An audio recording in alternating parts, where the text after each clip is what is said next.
Good evening to all of you, and thank you for joining us on 13 Plus. I'm Mary Coleman. We want to jump right into your weather with Chief Meteorologist Aaron Christensen, as I hear there are some changes in the air, Aaron. Yeah, we've got a first alert action night because the storm system moving through tonight, it's going to be very quick hitting though. So it's going to move in fast, it's going to move out fast, but we do have a very high chance for rain. And so that's why we're going with that first alert action night. Check this out. We're talking those every hour opportunities for rain. Slim at 9 p.m., just 20%, but it doubles by 10, and then it jumps to a 90% chance from 11 p.m. all the way through 1 a.m. So keep in mind, you might just sleep through the majority of the rain with this, or it might just wake you up. And then by 2 a.m. and 3 o'clock, down to a 50% chance you'll want the umbrella. Here's that storm system on our first alert future radar as it rolls through the four corners. Most of the rain, most of the snow undoubtedly will be reserved for northern Arizona. We're just at the tail end of that cold front. Here's that same exact future radar. We just zoom into southern Arizona so you can get a little bit better idea town by town what we're talking and when. Where you see that pink, Mary, that is rain changing over to snow. And the blue, of course, full-fledged flakes for the higher elevations. This is at 1 a.m. and I have it paused here because there's that narrow band of rain and snow moving through at that point for eastern Pinal, eastern Pima, and then kind of western Santa Cruz County, and then the front leading edge of that nudging its way into Greenlee and Graham counties by about 2 to 3 a.m. And we see the majority of the precip ending by then. Could have a little bit of wraparound moisture as that area of low pressure loops through to the north during the early morning hours on Thursday. But aside from that, the crux of the storm system will have already moved past us. So the highest opportunity for rain across the area tonight in Marana, Oro Valley, Tucson at 90%, 80% Green Valley, 70 for places like Nogales up through Benson, Wilcox, Tombstone, Sierra Vista,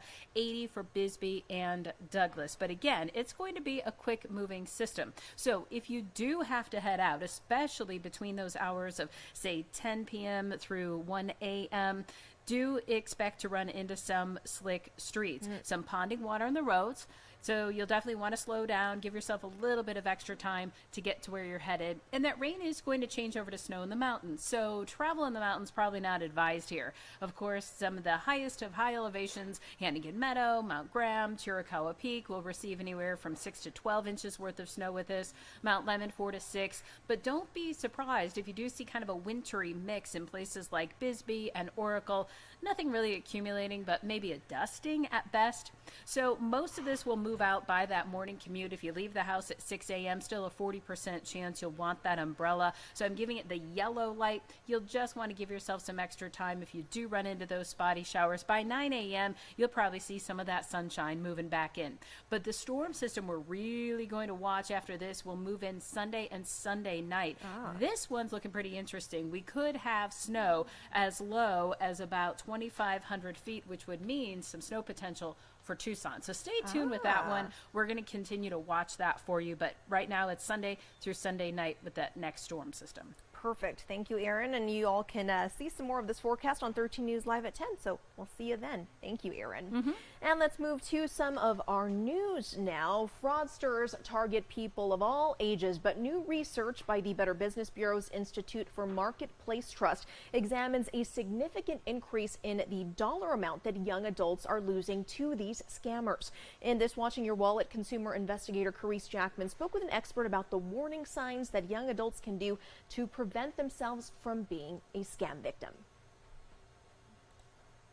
From fake checks to cryptocurrency, the Better Business Bureau says scammers have their eyes set on targeting our youth. They grew up with the internet. They're not as skeptical as most of us are. And unfortunately, this age group is giving their money a little bit more than anybody else. According to a new BBB Scam Tracker report, about 43% of employment scams reported by 18 to 24-year-olds mention fake checks. Scammers often ask their targets to deposit a check and transfer funds to another person or account. By the time the person realizes the check is fake, it's too late. McGovern says many young adults, specifically Gen Zers, don't know or remember how a check actually works. They might not know what a check is or how it works or, how much information is on a check that could get people into trouble, that all routing numbers are the same for the bank. We had a report once of a person who said that the check was emailed to them. Checks are not emailed. Checks need to be physically in your hand. So again, having those conversations about payment methods with younger adults, really important. In addition to fake check scams, reshipping schemes also top the list. According to the report, about 19% of employment scam reports from victims between 18 to 24 years old involved inspecting or reshipping packages. Scammers ask their target to receive and reship products, sometimes illegally. They'll do a couple of jobs for the scammer, get paid a little bit, keep doing these reshipping jobs, and then all of a sudden they're not getting paid anymore. And in some cases, what they're reshipping could be stolen goods. Cryptocurrency and investment scams with young adults are also on the rise. We know that a lot of people get confused about how does crypto work. So if you get an investment opportunity from a friend on social media, reach out to that friend off that platform and say, hey, is this really you? Did this really work? It goes back to if it's too good to be true, it probably is. So if you're a young adult, make sure you pay attention to the warning signs, red flags, and before you agree to a job or send any kind of money or information about yourself, do your homework. With this Watching Your Wallet, I'm Carice Jackman.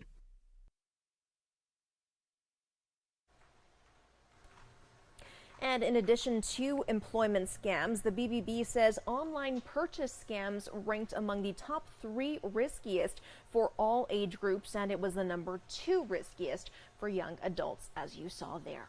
We hope you'll join us for more stories like this at 7 o'clock weekly, and we hope you'll join us tonight for 13 News Live at 10. Again, you will see more of Erin's forecast about what's to come in the week, but for now, we will leave you with a live look of the Tucson metro area. If you've stepped outside, you feel a little chill in the air, so be sure to stay warm out there. Have a great evening. We'll see you soon.